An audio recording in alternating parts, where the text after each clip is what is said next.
मैं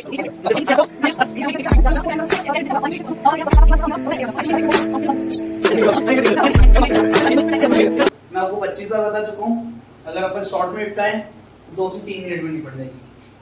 अगर शॉर्ट में अगर अपन इडली को निपटाएं तो 2 से 3 मिनट में निपट जाएगा। लेकिन इशू क्या है कि अगर इडली को सही में समझना है, क्योंकि एक बात ध्यान रखना, अभी मैं बात करूँ आंख बंद करके बोलूँ कि यूरोप में अगर सबसे डाइवर्सिफाइड कंट्री कोई है तो इटली है। वहाँ पर इटली में थोड़ा मिक्स कल्चर आपको देखने को मिलेगा। इटली का जो कल्चर है ना, कल्चर के अलावा इटली का जो क्लाइमेट है वो भी मिक्स है। वहाँ पे ठंड गर्मी बरसात जैसे इंडिया में है ना, वैसा सिस्टम है। तो इसलिए यूरोप का जो इटली है, सॉरी यूरोप का जो इंडिया है, किसको बोलते हैं? इटली को बोलते हैं। यूरोप का जो इंडिया है वो किसको बोलते हैं? इटली को बोलते हैं। खैर अब ये तो ठीक हो गया, कोई दिक्कत नहीं है। अब क्या है ना कि इटली का जो सिस्टम है उसको समझना। ये इटली इस तरीके से है, ठीक है। इसके आसपास यहाँ पर मेडिटेरियन सी है, ये मेडिटेरियन सी है।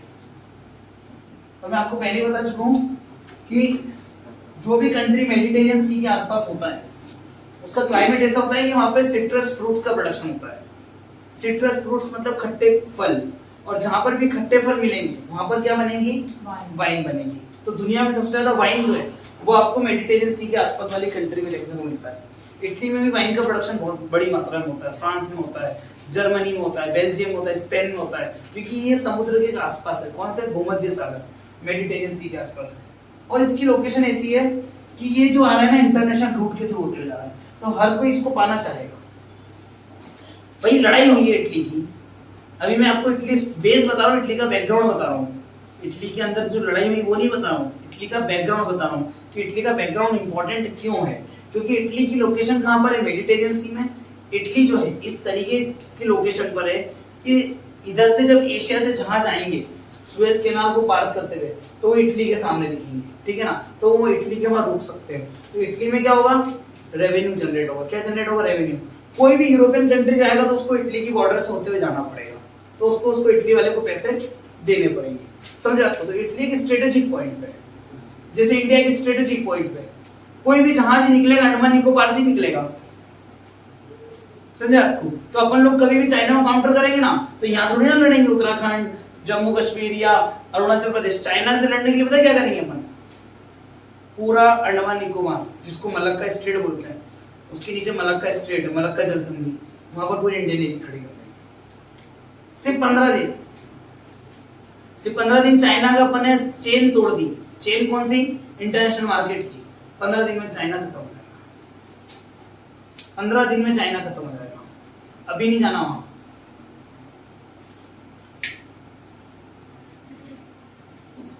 समझे आपको? तो इसी तरीके से जिस तरीके से इंडिया स्ट्रेटेजिक पॉइंट पे, वैसे इटली भी स्ट्रेटेजिक पॉइंट पे था, ठीक है। अब इटली अगर स्ट्रेटेजिक पॉइंट पे था, और इटली को बनाने का जो एक कहानी है ना वो ये है कि इटली में बोली जाती है इटालियन लैंग्वेज। इटालियन लैंग्वेज, और मैंने आपको बोला कोई भी कंट्री उस समय पर बन रहे थे तो लैंग्वेज के बेस पे बन रहे थे। किसके बेस पे बन रहे थे? लैंग्वेज के बेस पे बन रहे थे। तो इटली बनेगा इटालियन लैंग्वेज के बेस पे।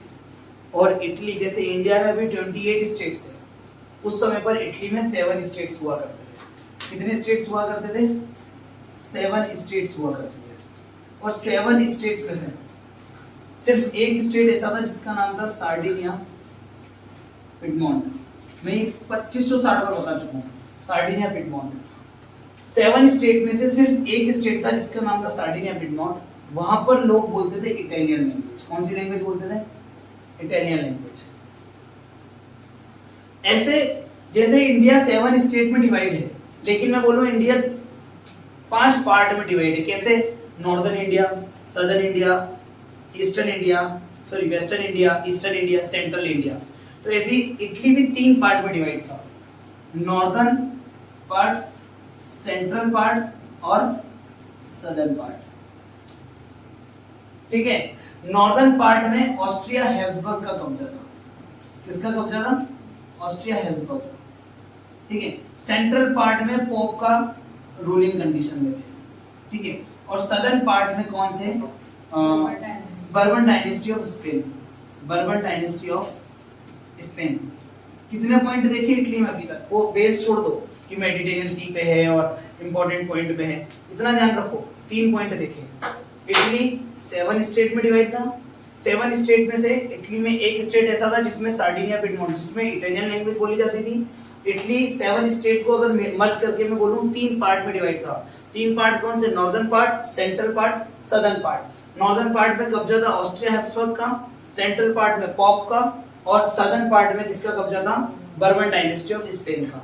और कितनी मोटिवेशनल स्टोरी होगी जब सिर्फ एक स्टेट सार्डिनिया पिडमोंट वाले लोग, यहाँ का चीफ मिनिस्टर जब बोलेगा कि इटालियन लैंग्वेज पे भी एक कंट्री होना चाहिए और वो एक स्टेट के लोग बाकी 6 स्टेट को अपने में मिलाएंगे, तो ये कहानी मोटिवेशनल अपने आप में बन जाएगी। समझा आपको? अब यहाँ से एक बात ध्यान रखना, जैसे यहाँ पर 7 स्टेट हैं, 3 पार्ट में डिवाइड है, और इसी तरीके से 3 लोगों के नाम, जूसेप मैज़िनी, जूसेप गैरिबाल्डी और काउंट डी कैवोर। ये मैज़िनी ही है जिसने इटली की डेफिनेशन दी थी, और ये मैज़िनी ही वो इंसान है जिसके बारे में ड्यूक मेटरनिक ने एक स्टेटमेंट दिया था, he is the biggest enemy of our conservative society, is the biggest enemy of our present society. हमारी सोसाइटी का सबसे बड़ा दुश्मन कौन है? Giuseppe Mazzini. क्योंकि जूसेप मैज़िनी एक राष्ट्रवादी इंसान था, तो कंजर्वेटिव उसको पसंद नहीं करेंगे, लिबरल्स लोग उसको पसंद करेंगे, कंजर्वेटिव पसंद नहीं करेंगे, क्योंकि वो चेंज चाह रहा है लेकिन कंजर्वेटिव चेंज नहीं चाह रहे। और उसी ने 2 ऑर्गेनाइजेशन बनाए थे जिसका नाम था यंग इटली और यंग यूरोप। तो जूसेप मैज़िनी ने इटली की डेफिनेशन दी, इसीलिए इसको हार्ट ऑफ द बोला जाता है इटली। क्या बोला जाता है? हार्ट रहने दो, साउल ऑफ द इटली बोला जाता है। सॉरी, क्या बोला जाता है? Soul of Italy. Soul of Italy मतलब आत्मा इटली की, क्योंकि इसने तो जिंदा करा इटली को कि हाँ इटली होना चाहिए। ठीक है। फिर इसी के बाद में एक इंसान है गैरिबाल्डी। गैरिबाल्डी को रोकते हैं काउंट डी कैवोर का। काउंट डी कैवोर के बारे में लिखना पड़ेगा आपको 3-4 पॉइंट। यूनिफिकेशन ऑफ इटली आएगा तो क्या लिखोगे? यही तो लिखोगे कि इटली 7 पार्ट में डिवाइड है, सॉरी 7 स्टेट में डिवाइड है, 3 पार्ट्स में डिवाइड है, 3 पार्ट्स में से कौन कौन सा पार्ट है, वहां पे कौन कौन रह रहा है, और 7 स्टेट में से कहां पर इटली बोली जा रही है, इटालियन लैंग्वेज बोली जा रही है, और वो 4 लोग कौन है जिनका रोल इटली में यूनिफाइड कराने में है। 4 में से 3 लोगों के नाम लिखा है, चौथा जो होगा वो लाजाई होगा। इसलिए तो 3 में पहला कौन? जूसेप मैज़िनी। क्या ये इटली के यूनिफिकेशन की लड़ाई में था? नहीं था, क्योंकि ये उस समय तक क्या कर चुका था? डेथ कर चुका था। फिर उसके बाद में जूसेप गैरिबाल्डी। जूसेप गैरिबाल्डी के बारे में ध्यान रखना, ये आर्मी चीफ था। कौन था? Army chief. कौन था? Army chief. अब आर्मी चीफ होगा इसलिए इसको बोलते हैं स्वॉर्ड ऑफ इटली। स्वॉर्ड मतलब क्या होता है? तलवार। तो लड़ेगा ना ये लड़ेगा, तो इसलिए इसको क्या बोलते हैं अपन?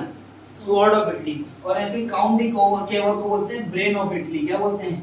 Brain of Italy. अब यहाँ पर समझना, ये पूरा इटली का यूनिफिकेशन हो जाएगा।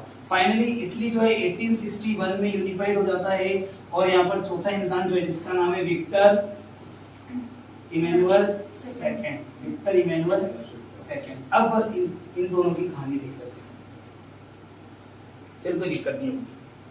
किन दोनों की? इन दोनों की। अच्छा, पूरी दुनिया में सबसे बड़े चर्च जो है आपको इटली में देखने को मिलेंगे। सबसे बड़े चर्च कहाँ देखने को मिलेंगे आपको? इटली में। ठीक है। अब देखो, ये है जूसेप गैरिबाल्डी। जूसेप गैरिबाल्डी वो पर्सनैलिटी है जो आर्मी चीफ है, सेनापति है। कहाँ का? इटालियन लैंग्वेज के लोगों का, सार्डिनिया पिडमोंट वाले स्टेट का सेनापति है। और ये एक स्टेट बाकी स्टेट से लड़ेंगे क्योंकि उनको कवर करना है। जैसे मध्य प्रदेश राजस्थान से लड़ेगा, क्योंकि मध्य प्रदेश को राजस्थान को भी अपने में मिलाना है।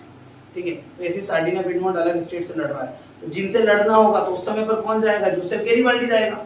और आपको मालूम होना चाहिए कि सभी से लड़के आप सबको अपने में नहीं मिला सकते हो। अंग्रेजों ने भारत में सबसे लड़के सबको नहीं मिलाया, किसी से लड़ाई करी तो किसी से दिमाग से, व्यवहार से मिलाया। समझे आपको?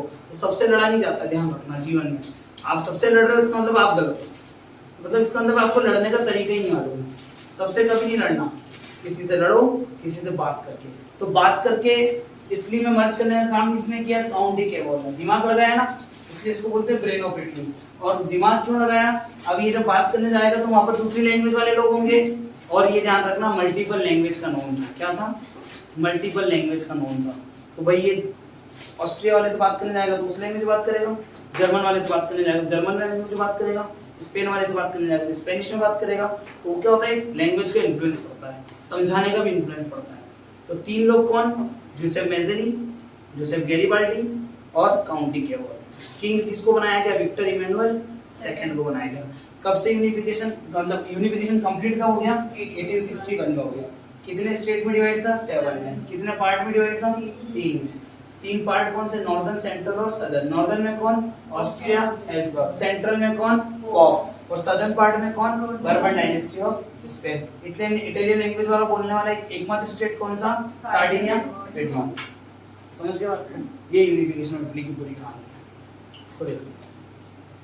हाँ तुम क्या पूछा था, पूछो।